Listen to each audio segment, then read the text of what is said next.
much for joining us. He dropped a lot of gems. One of his biggest selling points was going door to door and asking people how they felt now versus 2 years ago.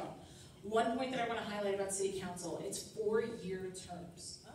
Every 20 years, they redo district lines. When they do that, they break up the 4-year term. Hence me running in 21, and hence these guys out here running in 23. And guess what? The next election, because that made those two elections make 4 years. The next election again is in 25. So I'm going to keep building. I want to flip more seats, right? So I just want to give you context around how City Council races work. So a couple questions, because we do have to wrap up, guys. Paul, did you have that comment that you wanted to just show? Oh, yeah. Does anyone have questions yet? All right, go ahead, Karina, right? It's more like a comment and also a question following up. So when I go and vote on my district, I have noticed last 2 times I voted that they give me the wrong ballot. And I'm wondering, like, does that happen to the other people that are registered as Republican, and are they giving also a Democrat ballot? Like, I'm going to pass the mic to who wants, but did you have more? I didn't even cut you off. My question is, what would be the solution so we can, in our communities, because I live predominantly in a poor community, so like, can we educate like our members so that doesn't keep on happening? Because if that's happening, like every vote counts. So. Absolutely. So to Karina's point, Karina's from the Bronx, okay? So to Karina's point, it's 2 things. We need the presence at the poll sites, right? I walk into my local poll in Laurelton, Queens, they're really quick to hand me the Democrat ballot. And if you're not quick to it or understand the voting way, you're gonna have to tell them, hey, no, I need the other one. Because remember, we talked about voter ID. Do you guys want to answer? Or?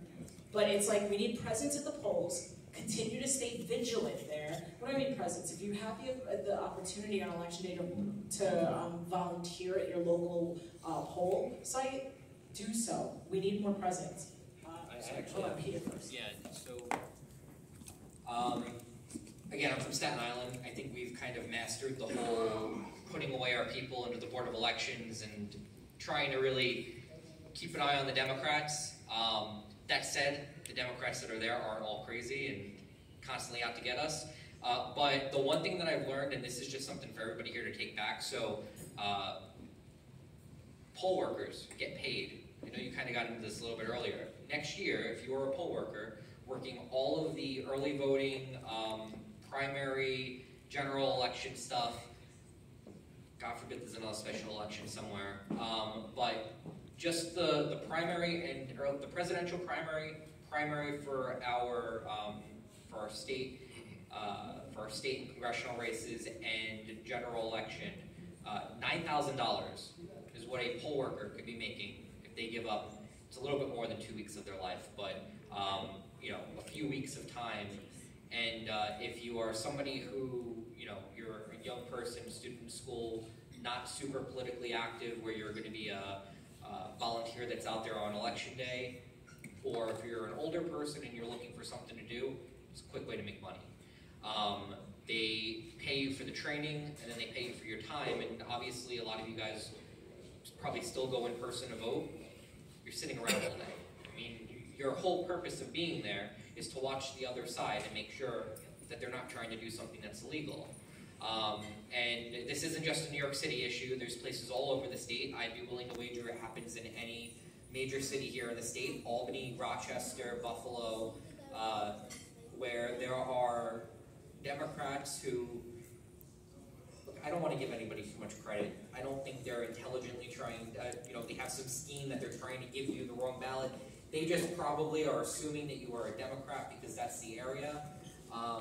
And also, like, I would say the people in this room know what they're doing. I'm telling you people to become poll workers because we want competent people sitting there in poll sites.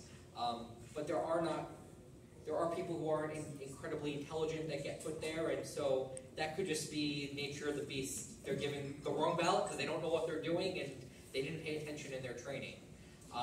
And fortunately, this is where, you know, one of my colleagues on Staten Island, she started out as a poll worker 4 years ago rather, And she now not only is a supervisor at a site, but she also does trainings for other people, for other poll workers, and there's more money in that too. You know, so it's a great way to offset your current income if you have the time to do it. But definitely, all of you, try to get your friends to get involved.